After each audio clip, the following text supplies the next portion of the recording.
Student, I am Shruti Gaur. Bioversity में आपका स्वागत है। तो हम क्या बात कर रहे थे? हम बात कर रहे थे मैकेनिज्म ऑफ ब्रीदिंग के बारे में कि ब्रीदिंग क्या होता है। जैसा कि बताया था, ब्रीदिंग सांस को अंदर लेना, मतलब O2 वाली जो फ्रेश एयर होती है उसे अंदर लेना और CO2 वाली एयर को बाहर निकालना ब्रीदिंग होती है। तो इसके दो प्रोसेस बताए थे मैंने। पहला था इनहेलेशन या इंस्पिरेशन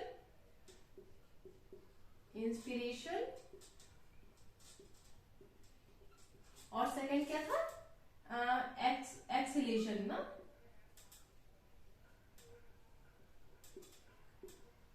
जिसे एक्सपिरेशन भी बोलते हैं ना, हिंदी में बोलते हैं स्वाक्षोवास, स्वाक्षो कुछ समथिंग बोलते हैं।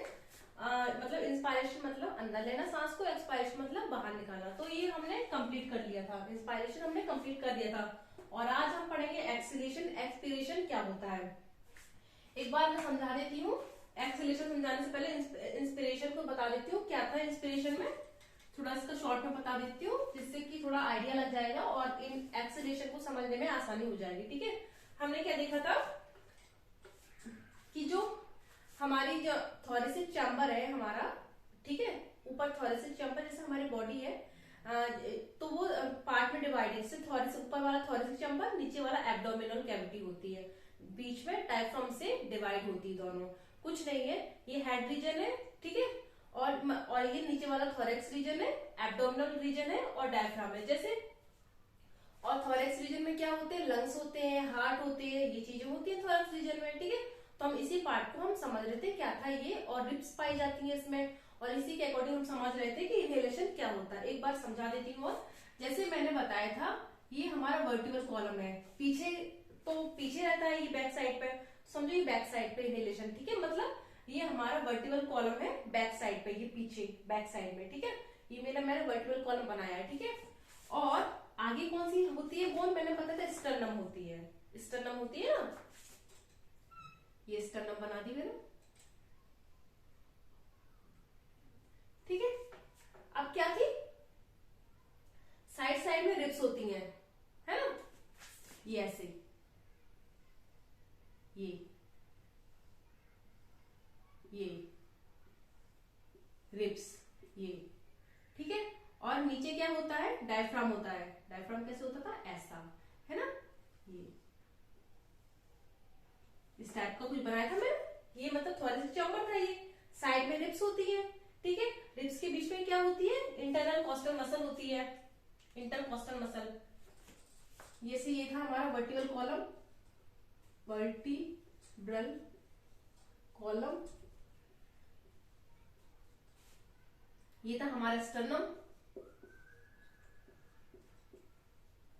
स्टर्नम आगे पाई जाती है और जो वर्टिकल कॉलम है पीछे पाई जाती है, और साइड में क्या पाई जाती है? रिब्स, लेटरल साइड में रिब्स पाए जाते हैं। रिब्स के बीच में मसल्स पाई जाती है, जिसे बना दूं मैं, ये मसल्स है, ये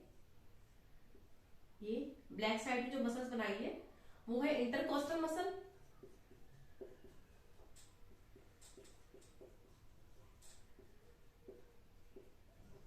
अब ये जो इंटरकोस्टल मसल है ये भी टू पार्ट्स की बनी होती है, मतलब इसमें टू पार्ट्स होते हैं। जैसे कि ये है मेरी इंटरकोस्टल मसल, ठीक है, तो इसकी जो बाहर की साइड पाया जाएगा वो होगी एक्सटर्नल, बाहर की साइड, और जो अंदर की साइड होगा वो इंटरनल होगी। तो हमने बात किया था जब हम इनहेलेशन पढ़ रहे थे, तो एक्सटर्नल इंटरकोस्टल मसल में कॉन्ट्रैक्शन होता है, ठीक है, और ये बीच में क्या थे? हमारे लंग्स पड़े थे, ये लंग्स बना दी मैंने। ठीक है, समझ में आ रहा है? क्या ही बनाया मैंने, मतलब हमें केवल समझना है वर्टिकल कॉलम पीछे पाया जाता है, स्टर्नम आगे पाया जाता है, साइड साइड में रिब्स पाए जाते हैं, उन्हीं के बीच में हमारे लंग्स पाए। ये साइड में रिब्स होते हैं और लंग्स हमारे उन्हीं के बीच में होते हैं लंग्स। ठीक है, और ये डायफ्राम रहता है, डायफ्राम डिवाइड करता है थोरेसिक कैविटी और एब्डोमिनल कैविटी को डिवाइड करता है, ये डायफ्राम होता है।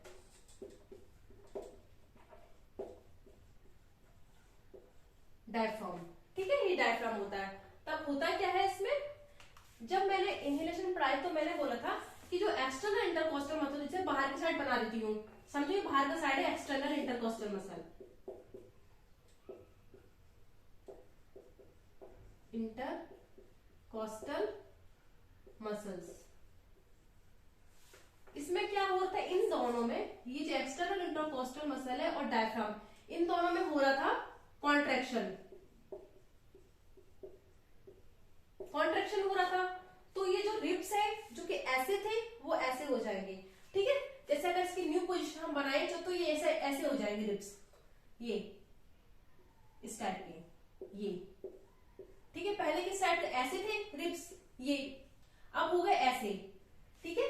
पोजीशन ऐसे थी, ऐसे हुई क्योंकि हमने सांस अंदर ली, ठीक है, इनहेलेशन किया। और ये जो डायफ्राम थी ये यहाँ पे था, इसकी पोजीशन यहाँ आ जाएगी, नीचे आ जाएगा डायफ्राम, ठीक है। यहाँ पे था, पोजीशन थोड़ी नीचे आ जाएगी, जैसे न्यू डायफ्राम यहाँ आ जाएगा, यहाँ बना दूंगा। दो मसल्स में कॉन्ट्रैक्शन हुआ, एक्सटर्नल इंटरकोस्टल मसल में और डायफ्राम में। और फिर क्या हुआ, थोरेसिक कैविटी का साइज बढ़ गया। और लंग्स क्या थे, थोरेसिक कैविटी से चिपके थे, मैंने बताया था। जैसे ये लंग्स थे, ये थोरेसिक कैविटी है, ये थोरेसिक कैविटी के अंदर ही तो सब कुछ थोरेसिक कैविटी के अंदर, लंग्स, रिब्स, ये हमारा क्या कहते हैं, लंग्स है, रिब्स है, इंटरनल कोस्टल मसल है, एक्सटर्नल इंटरकोस्टल मसल से, सब हमारे थोरेसिक चैम्बर के अंदर है। तो ये थोरेसिक चैम्बर है, इसके अंदर ये रिब्स है, ब्लू वाले लंग्स है, ठीक है। स्टर्नम आगे है, ये हमारे थोरेसिक चैम्बर के अंदर है। तो हमको थोरेसिक चैम्बर का साइज बढ़ाना था, जैसे कि जब थोरेसिक चैम्बर का साइज बढ़ेगा तो लंग्स भी एक्सपैंड होंगे, लंग्स का साइज भी बढ़ेगा, चौड़े होंगे लंग्स। और जब कोई चीज चौड़ी होती है तो उसके अंदर जैसे कि चौड़ी चीज, जैसे कोई ये है रूम, ये है, ठीक है, इसमें काफी सारे मेंबर हैं, छोटा रूम है, ये फंस गए हैं, ठीक है, फंस गए हैं, बहुत ही घुटन महसूस कर रहे हैं। जब हम इस रूम को बड़ा कर देते हैं तो क्या होगा, आराम से रहेंगे ये, ठीक है, घुटन नहीं होगी, प्रेशर इनका कम हो जाएगा। इसमें प्रेशर ज्यादा था, इसमें प्रेशर कम हो गया। बस वैसे ही हमको एयर प्रेशर कम करना था, क्योंकि हमें पता है एयर हाई प्रेशर से लो प्रेशर की ओर मूव करती है, ठीक है। एनवायरमेंट में क्या होता है, प्रेशर हाई होता है और लंग्स के अंदर प्रेशर कम था तो एयर अंदर आ रही, ठीक है। लंग्स ने देखा कि वो एयर ने देखा कि लंग्स के अंदर प्रेशर कम है, तो O2 युक्त एयर थी वो लंग्स के अंदर आ गई, इन्वायरमेंट से में O2 थी वो इन लंग्स में आ गई, क्योंकि लंग्स ने अपना साइज बढ़ा लिया, लंग्स चौड़े हो गए, एयर प्रेशर कम हो गया। साइज बढ़ा, एयर प्रेशर कम हुआ, साइज बढ़ा, एयर प्रेशर कम हुआ। कैसे, क्योंकि थोरेसिक चैम्बर बड़ा हुआ और लंग्स थे हमारे थोरेसिक चैम्बर से चिपके हुए थे। हालांकि एक प्लूरल फुट था लेकिन वो बहुत कम था, उसके होने के बावजूद भी ये लंग्स थोरेसिक चैम्बर से चिपके हुए थे, ठीक है। तब ये जब थोरेसिक चैम्बर का साइज बड़ा हुआ, जैसे ये साइज बड़ा हुआ, तो लंग्स ने भी अपने आप को एक्सपेंड कर लिया, चौड़ा कर लिया, फैला लिया, और इनका जो एयर प्रेशर था कम हो गया, तो बाहर की जो ऑक्सीजन थी वो अंदर आ गई, एयर अंदर आ गई, हाई प्रेशर से लो प्रेशर की ओर आ गई, ठीक है। तो ये था हमारा इनहेलेशन। आई थिंक समझ में आ गया होगा। अब तो जिसको लास्ट वीडियो में कुछ भी कंफ्यूजन हो गया तो समझ में आ गया होगा ये, ठीक है। अब हम बात करेंगे किसकी, एक्सेलेरेशन की। एक्सेलेरेशन में क्या लगता है, इसमें क्या कॉन्ट्रैक्शन हुआ था, एक्सटर्नल इंटरकोस्टल मसल्स में और डायफ्राम में कॉन्ट्रैक्शन हुआ था। तो एक्सेलेरेशन में क्या लगता है, कॉन्ट्रैक्शन होगा। अगर कॉन्ट्रैक्शन होगा तो किसमें होगा, सबके मन में ये आया होगा कि रिब्स के बीच में दो मसल्स थी, एक्सटर्नल इंटरकोस्टल मसल और इंटरनल इंटरकोस्टल मसल। तो अब इंटरनल कोस्टल मसल्स में कॉन्ट्रैक्शन होगा, ये आया होगा दिमाग में। लेकिन इस टाइम पे जैसे मैं बात करूं इनहेलेशन में क्या हुआ था, लिख देती हूं यहां पे मैं, कॉन्ट्रैक्शन ऑफ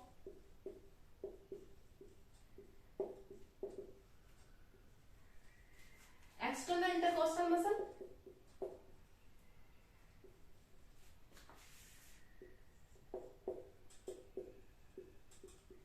कोस्टल मसल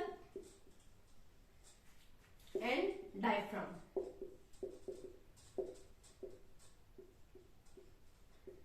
ठीक है। Contraction of external intercostal muscles of diaphragm, मतलब इनमें कॉन्ट्रैक्शन हुआ, ये आके चुपके, ठीक है। ये था हमारा इनहेलेशन। एक्सेलेरेशन में क्या होगा, लिख देती हूं, एक्सेलेरेशन से पढ़ रहे हैं, इसमें होगा नो कॉन्ट्रैक्शन, मतलब इसमें कोई भी कॉन्ट्रैक्शन नहीं होगा, क्योंकि हम सांस छोड़ रहे हैं, कोई आपको लग रहा है ना, हम सांस छोड़ रहे हैं तो कितना रिलीफ महसूस करते हैं, रिलैक्स महसूस करते हैं ना। सब सांस अंदर लेते हैं, ऐसा लगता है कि हमारी नसें खिंच रही हैं, बिल्कुल कोई चीज अंदर जा रही है, इसलिए तो कॉन्ट्रैक्शन हो रहा है। सांस जब हम अंदर लेते हैं तो मतलब कॉन्ट्रैक्शन होता है, जब सांस बाहर निकालते हैं तो हम रिलीफ फील करते हैं, है ना। तो इसमें नो कॉन्ट्रैक्शन होता है।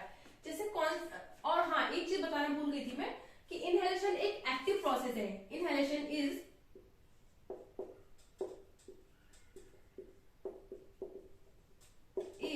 Active process.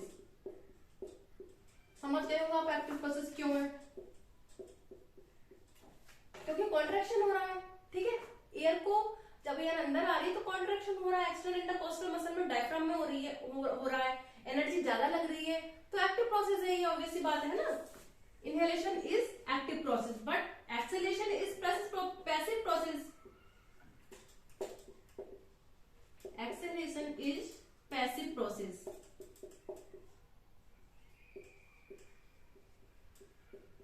ठीक है, मतलब कोई एनर्जी नहीं निकल रही, हम रिलीफ फील कर रहे हैं, रिलैक्स फील कर रहे हैं एक्सहेलेशन में, ठीक है, क्योंकि हम बाहर छोड़ रहे हैं। अब एक्सहेलेशन हम बाहर क्यों छोड़ रहे हैं? क्योंकि जब हमने वातावरण से एयर ली थी, O2 आई थी, तो CO2 ये तो नहीं बोलेगी टाटा बाय बाय मैं नहीं आऊंगी, CO2 भी अंदर आएगी, CO2 को बाहर निकालना है, एक्सहेलेशन करना है, तो इसलिए एक्सहेलेशन होता है, क्योंकि हमें CO2 वाली एयर को बाहर निकालना है। सांस छोड़ा, CO2 बाहर निकल गई, ठीक है।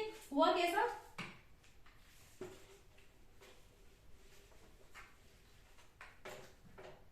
जो हमारी, एक बार और बना देती हूँ डायग्राम, देखो,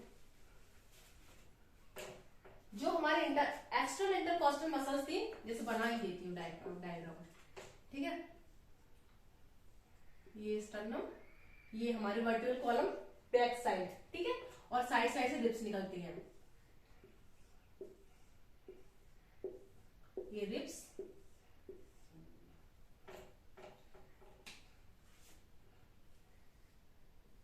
थोरेसिक चैम्बर, डायफ्राम, ठीक है।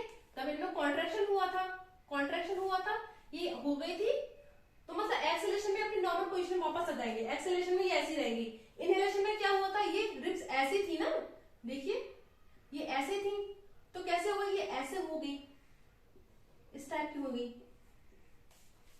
ऐसे थी, ऐसे हो गई, फिर क्या होगा, एक्सेलेरेशन में अपनी नॉर्मल पोजीशन में वापस आ जाएंगी। ये ऐसे थी तो ऐसे ही रहेंगी, क्योंकि हम छोड़ रहे नॉर्मल पोजीशन में वापस आएंगे। और डायफ्राम कैसा हो गया था, इनहेलेशन में अपना पोजीशन खिसक के नीचे आ गया था, क्योंकि हमें थोरेसिक चैम्बर का साइज बढ़ाना था।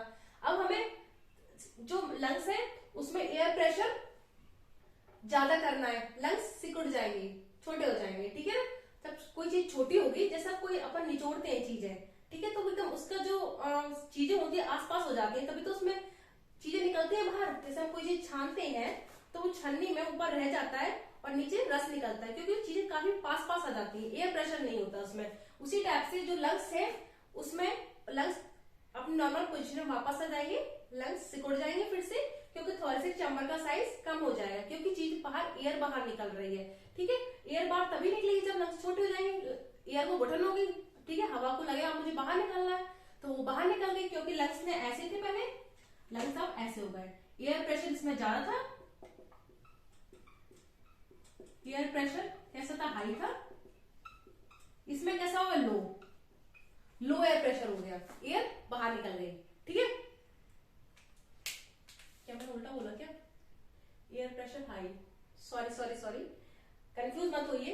इन्वायरमेंट में एयर प्रेशर हाई था, जो इनहेलेशन था उसमें क्या था, लंग्स ने अपने साइज को बड़ा किया था, एयर प्रेशर कम हो गया था, थोड़ा मैंने उल्टा बोल दिया था, एयर प्रेशर कम हो गया था इनहेलेशन में। एक्सहेलेशन में एयर प्रेशर ज्यादा हो जाएगा, क्योंकि एयर को घुटन होगी, एयर प्रेशर ज्यादा हुआ। इनहेलेशन में, एक बार मैं इस चीज को लिख देती हूँ ताकि कोई कंफ्यूजन ना हो।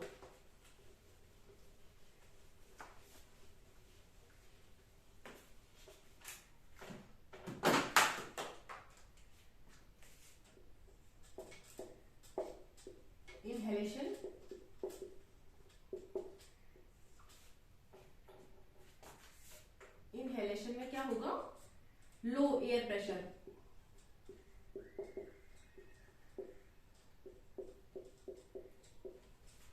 ठीक है। और एक्सेलेरेशन में क्या होगा,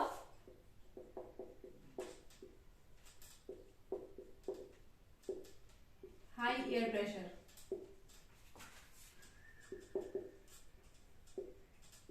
पास ये है, ये दोनों चीजें हैं, ठीक है, क्योंकि लंग्स बड़े हो गए थे, एयर प्रेशर कम हो गया था, ठीक है ना। एयर प्रेशर मतलब एयर बहुत ही कम रह गई थी, तभी तो हाई प्रेशर से लो प्रेशर की ओर एयर ने मूव किया था। हमें पता है कि एयर हमेशा हाई प्रेशर से लो प्रेशर की ओर मूव करती है। फिर एक्सेलेरेशन में क्या हुआ था, एयर प्रेशर हाई हो गया था, क्यों, क्योंकि लंग्स ने अपने साइज को छोटा कर लिया, लंग्स सिकुड़ गए थे, क्योंकि हमें एयर बाहर निकालनी थी, तो हाई एयर प्रेशर हो गया था और जो एयर थी बाहर निकल गई थी, ठीक है, CO2 युक्त एयर बाहर निकली थी, ठीक है, बाहर निकल गई इन्वायरमेंट में। और इसमें लो एयर प्रेशर में O2 युक्त एयर अंदर आई थी, O2 वाली एयर अंदर आई थी। लो एयर प्रेशर था, हाई प्रेशर से लो प्रेशर की ओर मूव किया था। हाई एयर प्रेशर में CO2 वाली एयर बाहर निकली एनवायरमेंट में, लो एयर प्रेशर में O2 वाली एयर अंदर आई लंग्स में, ठीक है, बस हमें ये याद रखना है। इनहेलेशन में एयर अंदर आती है O2 वाली, एक्सहेलेशन में CO2 वाली एयर बाहर जाती है। कैसे जाती है, क्योंकि इनहेलेशन में क्या होता है, दो मसल्स होती है, एक्सटर्नल इंटरकोस्टल मसल और डायफ्राम, कॉन्ट्रैक्ट होती है। कॉन्ट्रैक्ट होने के बाद में ये जो लंग्स है और थोरेसिक चैम्बर का साइज बढ़ जाता है। कॉन्ट्रैक्शन ऐसे तभी कॉन्ट्रैक्शन होता है जब उनका साइज बढ़ जाता है और एयर हाई प्रेशर से लो प्रेशर की एयर ने देखा कि इसमें तो बहुत जगह है लंग्स में, तो मैं यहाँ पे मूव करती हूँ, तो एयर यहाँ पे आ गई। और एक्सेलेरेशन में क्या हुआ, एक्सेलेरेशन में नॉर्मल पोजीशन में वापस आ गए अपने लंग्स और थोरेसिक चैम्बर, और जितनी भी एक्सटर्नल इंटरकोस्टल मसल्स थी और डायफ्राम थी, सबने अपनी नॉर्मल पोजीशन ले ली, क्योंकि हमने एक्सेल किया, हम रिलीफ हुए, रिलैक्स हुए, तो सारी मसल्स भी रिलैक्स हो गई, तो हमारी जो एयर थी CO2 वाली एयर बाहर निकल गई, क्योंकि यहाँ पर एयर प्रेशर अब ज्यादा हो गया था लंग्स में और एनवायरमेंट में फिर ये मूव कर रही, हाई प्रेशर से लो प्रेशर की ओर मूव कर रही, क्योंकि यहाँ पे हाई प्रेशर हो गया था। बस हमें ये जानना है। तो हमारे मैकेनिज्म ऑफ ब्रीथिंग कंप्लीट हो गया, जिसमें हमने पढ़ा इनहेलेशन और एक्सहेलेशन। नेक्स्ट वीडियो में हम एक्सचेंज ऑफ गैसेस के बारे में बात करेंगे कि एक्सचेंज ऑफ गैसेस कैसे होती है, O2 और CO2 बाहर कैसे जाती है। इस टॉपिक को हम नेक्स्ट वीडियो में समझेंगे। तो अगर ये वीडियो अच्छा लगा हो तो please like, share and subscribe कीजिए। Thank you.